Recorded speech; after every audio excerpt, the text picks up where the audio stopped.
Taste the Daily. மோகன், உண்மையிலேயே இதை எப்படி புரிஞ்சுக்கிறது?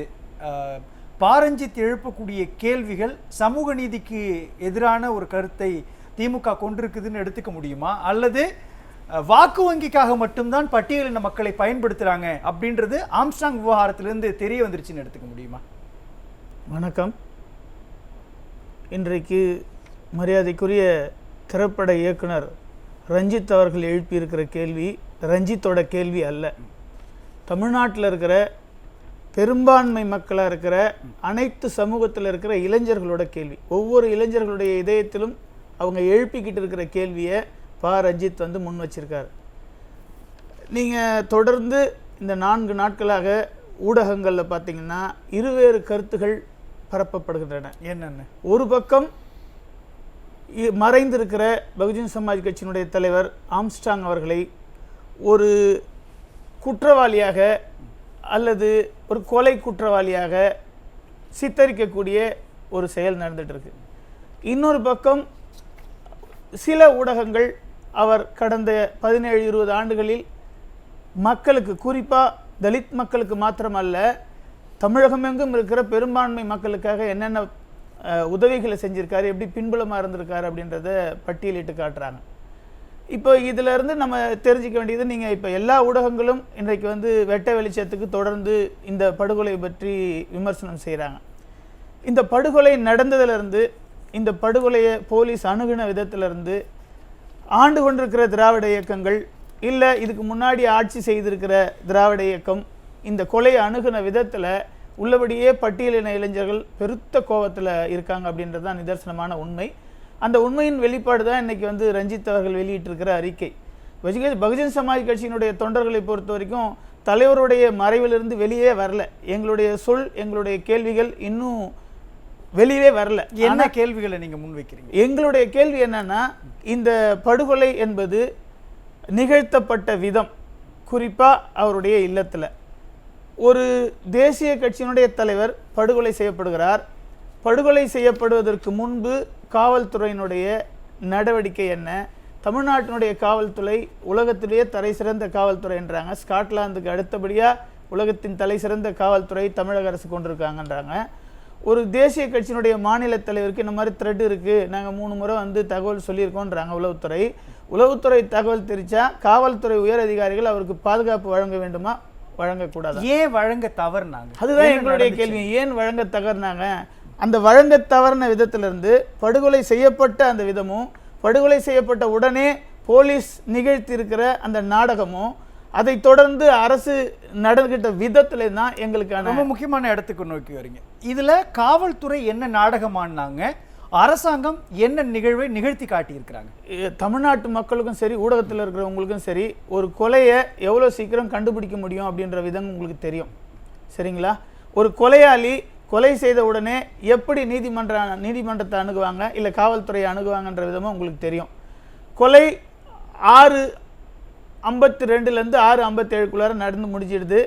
8:30 மணிக்குள்ளார ஒரு கொலை குற்றவாளி என்று சொல்லப்படுகிற ஒரு 6-7 நபர்கள் காவல் நிலையத்தில். அது கூட இன்னும் டெப்த்தாக சொல்லணும்னா, அவங்க வேற ஒரு மாவட்டத்தில் இருக்கிற காவல் நிலையத்தை அணுகுதாகவும், அது ஜூரி செக்ஷன் இல்லைன்றதுக்காக சென்னையில் இருக்கிற அண்ணா நகர் காவல் நிலையத்துக்கு அவங்க திருப்பி அனுப்பப்படுறதாக கூட தகவல் சொல்லுது. ஏற்கனவே போயிட்டு அவங்க இன்னொரு மாவட்டத்தில் இருக்கிற போலீஸ் ஸ்டேஷனுக்கு போய் எப்படி ஒரு மணி நேரத்துக்குள்ளார திருவள்ளூரில் இருக்கிற ஒரு மாவட்டத்தில் இருக்கிற போலீஸ் ஸ்டேஷனுக்கு போய் அங்கேருந்து திருப்பி அண்ணா நகருக்கு திருப்பி விட்டதாக கூட தகவல்லாம் வருது. இல்லை, இது ரொம்ப அதிர்ச்சியான தகவலாச்சு. ஏன்னா ஒரு காவல் நிலையத்தில் சரணடைகிறாங்க அப்படின்னா அவங்கள பிடிச்சிருக்கணும், அவங்க ஃப்ரீ பண்ணி விட மட்டும் இல்லை, அவங்க சரணடைந்த ஒரு விஷயத்தை காவல்துறை கைது பண்ணதாகவும், முயற்சி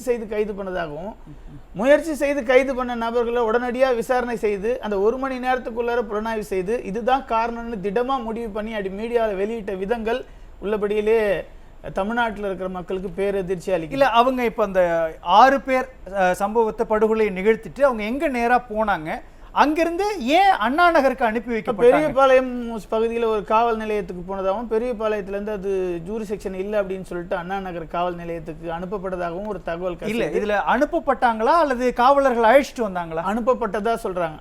எப்படி அழைச்சிப்பட முடியும்? அழைச்சி கூட வந்துருக்கலாம். இல்லை, ஏன்னா ஒரு கொலை குற்றவாளி அப்படின்னு போய் சரணடைகிறவங்கள நீங்கள் அங்கே போங்கன்னு சொல்ல முடியாது. கண்டிப்பாக அங்கேருந்து அழைச்சிட்டு வந்து அவங்க அண்ணா நகரில் வந்து சரணடைஞ்சதாகவும் காவல்துறை வந்து அந்த தகவலை வெளியிடுறாங்க.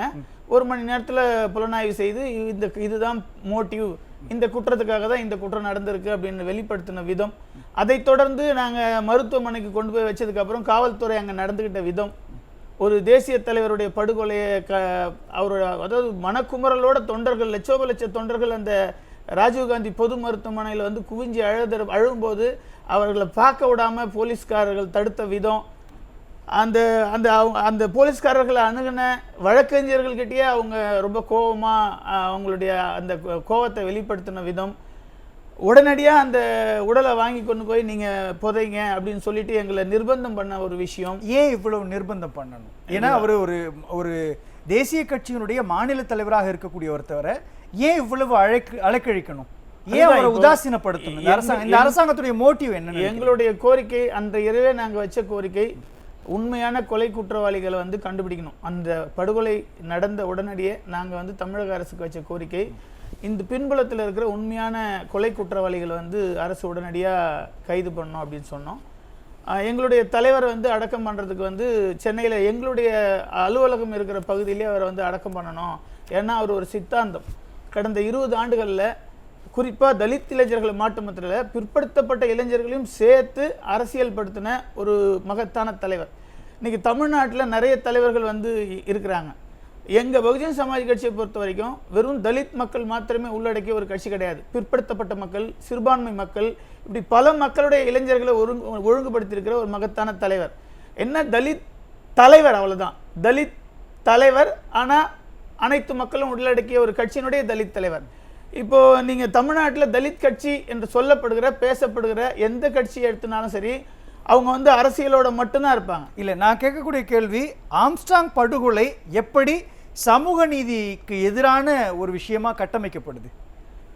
எங்களை பொறுத்த வரைக்கும் கடந்த 2018 தலித் விடுதலை என்பது அரசியல் அதிகாரத்தை நோக்கி நகர்றதுனால மட்டும்தான் அப்படின்றத தீர்மானமாக முடிவு பண்ண ஒரு தலைவர் ஆம்ஸ்ட்ராங் அவர்கள்.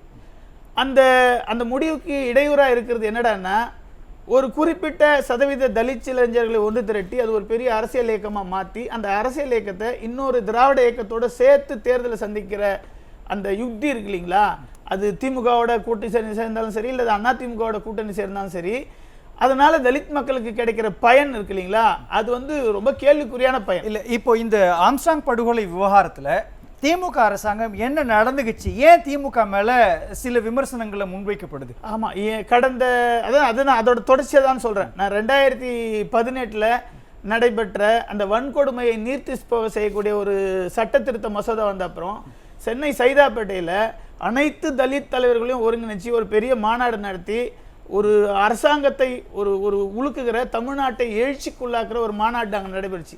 அந்த மாநாட்டினுடைய பின்புலமாக இருந்தது மரியாதைக்குரிய மறைந்த தலைவர் ஆம்ஸ்ட்ராங் அவர்கள். ஏன்னா ஒரே தளத்தில் தலைவர் திருமாவளவன் அவர்களையும் தலைவர் ஜெகன்மூர்த்தி அவர்களையும் இல்லை தலைவர் சேக்கு தமிழரசன் அவர்களையும் ஒருங்கிணைக்கவே முடியாது. ஏன்னா 10 ஆண்டுகளில் வெவ்வேறு தளத்தில் அரசியலில் செயல்படுறாங்க. ஆனால் இவங்க எல்லாரையும் ஒரே தளத்தில் பயணிக்கிறதுக்கு பின்புலமாக இருந்து வேலை செஞ்சு அந்த மாநாட்டை சக்ஸஸ் பண்ணவரே தலைவர் ஆம்ஸ்ட்ராங் அவர் தான். இப்போ அந்த மாநாட்டுக்கும் இதுக்கும் என்ன சம்பந்தம் இருக்கு? அந்த மாநாடு சொல்ற செய்தி என்னன்னா, தமிழ்நாட்டில் தலித் மக்கள் கொல்லப்படுகிற போது அல்லது தலித் விரோத போக்கு நடைபெறும் போது ஒட்டுமொத்த தலித்தையும் சேர்த்து எங்களால் அரசியல் லாபி பண்ண முடியும்ன்றதை நிரூபித்தவர். அதே மாதிரி 2வது விஷயம், இந்த அரசியல் விடுதலை என்பது நாம் வந்து ஒரு இந்து மக்களோட உள்ளடங்கி இருக்கும்போது நம்மளை இந்து மக்களில் பிற்படுத்துவத கடைநிலையில் கடைகோடியில் இருக்கிற ஒரு பட்டியல் சமூகமாக நம்மளை நசுக்கப்படுறாங்க அப்படின்றதுக்காக பாபாசாஹேப் அம்பேத்கர் வழியில் பௌத்த கொள்கையை முன்னெடுக்கும் போது நம்ம ஒரு தனி மெஜாரிட்டியோட இதெல்லாம் ஒரு கட்சியினுடைய பிலாசபிக்கல் கண்டிப்பா இது எல்லாமே இன்னைக்கு இதை பற்றி நம்ம டீட்டெயிலாக விவாதிக்கணும். அது இன்னொரு களம் இருக்குது. இப்போ எழக்கூடிய கேள்வி, ஆம்ஸ்ட்ராங்குடைய படுகொலையில் நிகழ்த்தப்படுகின்ற சமூக அநீதிகள் என்னென்ன இந்த திமுக ஆட்சியில் நடந்திருக்குது? அதுதானே இங்கே சமூக நீதி பேசக்கூடிய திமுக சமூக நீதியிலிருந்து வெளி போயிடுச்சா அப்படின்றதுக்கான விளக்கமாக. மரியாதைக்குரிய ரஞ்சித் அவர்கள் குறிப்பிட்டு சொன்ன அத்தனையுமே சமூக அநீதி தான். நம்பர் 1, முதலாவதாக அவருடைய படுகொலைக்கு உண்மையான குற்றவாளிகளை இன்னும் கைது பண்ணலை. அப்ப உண்மையான குற்றவாளிகள் கண்டிப்பா இல்ல. உண்மையான எனக்கு குற்றவாளிகள் அதுதான் புரியல. திருமாவளவன் ஆகட்டும், செல்வ பெருந்தி ஆகட்டும், எல்லாருமே உண்மை குற்றவாளிகளை கண்டுபிடிக்கிறாங்க. ஒரு மணி நேரத்துல இது அரசியல் படுகொலை இல்ல அப்படின்ற முடிவுக்கு எப்படி வர முடியும்? வித்தின் 1 ஹவருக்குள்ளார இது ஒரு அரசியல் படுகொலை இல்ல அப்படின்னு முடிவுக்கு வர்றாங்கன்னா இதுல அரசியல் இருக்குன்னு அர்த்தம். அந்த அரசியலை தான் நான் இங்க கொண்டாந்து நுழைக்கிறேன். இன்னொரு கடந்த 1 வருடங்களாக தலைவர் ஆம்ஸ்ட்ராங் அவர்கள் இந்த மக்களுக்கிட்ட பேசியிருக்கிற எல்லா வீடியோஸும் பாருங்க. அது திராவிட இயக்கங்களுக்கு எதிரான வீடியோ எல்லாமே. அவர் இங்க விதைச்சிருக்கிற சித்தாந்தம் இன்னும் 10 வருஷத்துல தலித் மக்களுடைய கையிலிருந்து திமுகவையோ அதிமுக தூக்கி எறியக்கூடிய ஒரு சித்தாந்தம். பேசலாம். தொடர்ச்சியா அவர் இருந்தா இது கண்டிப்பா சாத்தியப்படும் என்பது யாருக்கு வலிக்குமோ அவங்களுக்கு வலிச்சிருக்கு. பேசலாம். மோகன், அவங்க சொல்லும் பொழுது ஆம்ஸ்ட்ராங்கினுடைய இந்த படுகொலையை தவறா சித்தரிக்கக்கூடிய ஒரு போக்குன்றது இருக்குதா? இந்த தவறான சித்தரிப்புக்கு பின்னாடி யார் இருக்கிறதா நீங்க நினைக்கிறீங்க? என்ன பொறுத்த வரைக்கும் தொடர்ச்சியா ஆம்ஸ்ட்ராங் அவர்கள் ஒரு ரவுடி இமேஜ் மாதிரி இன்னைக்கு அரசு சார்ந்த கட்ட பஞ்சாயத்து பண்றாரு அப்படின்ற மாதிரி. அப்ப ஆம்ஸ்ட்ராங் யார்? தலைவர் ஆம்ஸ்ட்ராங் அவர்கள் தன்னுடைய இளமை பருவத்தில் 12th அப்புறமா ஒரு அம்பேத்கர் மன்றத்தை உருவாக்குறாரு. அந்த மன்றத்தின் மூலமா அவருக்கு பொது சேவை செய்யறாரு. தொடர்ச்சியா சட்டக்கல்லூரியில் சேர்ந்து சட்டப்படிப்பை படிக்கிறாரு. அப்போ சட்ட வழக்கறிஞர்களோட தொடர்பு வரும்போது சட்டம் சார்ந்த நுணுக்கங்கள் தெரியும் போது நேரடியாக நம்ம கவுன்சிலராக நிற்கலாம்.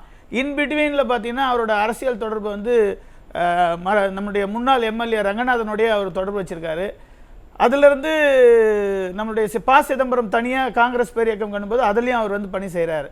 தொடர்ந்து நம்ம தனிப்பட்ட முறையில் அரசியல் ஆளுமையாக வளரணும் அப்படின் போது ஒரு மாநகராட்சி கவுன்சிலராக சுயேட்சையாக நிற்கணும் போது தற்செயலாக பகுஜன் சமாஜ் கட்சியினுடைய தொண்டர்கள் அந்த பிஃபார்ம் யானை சின்னத்தை கொண்டு போய் கொடுக்குறாங்க. அவர் நிற்கும் போது யானை சின்னம் பகுஜன் சமாஜ் கட்சியோட சின்னம்லாம் தெரியாது.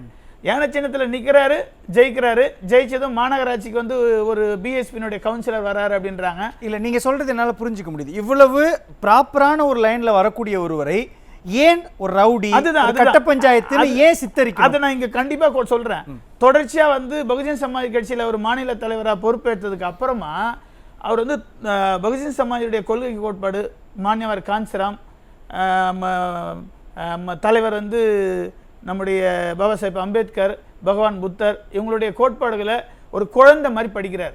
புத்தகங்களை வரி வரியா படிப்பார். தன் வாழ்நாள் முழுவதும் அவருடைய அறையில லட்சக்கணக்கான புத்தகங்களை படிச்சு நான் கேக்குறது இது எல்லாமே இருக்குது. இதனோட தொடர்ச்சி யார் இதை சித்தரிக்கிறது? அதுதான் அவர் என்ன பண்றாருன்னா இங்க ஆளும் சித்தாந்தத்திற்கு எதிராக ஒரு உருவத்தை கட்டமைக்கிறார். இப்போ எப்படி ஆர்எஸ்எஸ் பயிற்சி வகுப்புல நடக்குதோ அதே மாதிரி தினந்தோறும் ஒவ்வொரு கிராமத்திலையும் பயிற்சி வகுப்புகள் நடக்குது. அந்த பயிற்சி வகுப்புல பாபா சாஹேப் அம்பேத்கர் ஏன் அரசியல் அதிகாரத்தை கைப்பற்ற சொன்னார் என்ற விவரங்கள் வகுப்பு எடுக்கிறாங்க. தலித் இளைஞர்கள் இன்னும் 5 வருஷத்துக்கு அப்புறம் 10 வருஷத்துக்கு அப்புறம் இன்னைக்கு மாணவனா இருக்குவா, நாளைக்கு திமுகவுக்கோ இல்ல மாற்று இயக்கங்களுக்கோ போக மாட்டான். கண்டிப்பா அது உடைபடும் அப்படின்றதுக்காக இங்க ஆம்ஸ்ட்ராங் அப்படின்ற ஒரு பெரிய பிம்பம் அவர் நீங்க சொல்ற மாதிரி அவர் பெரிய ஆளுமையா வராரு.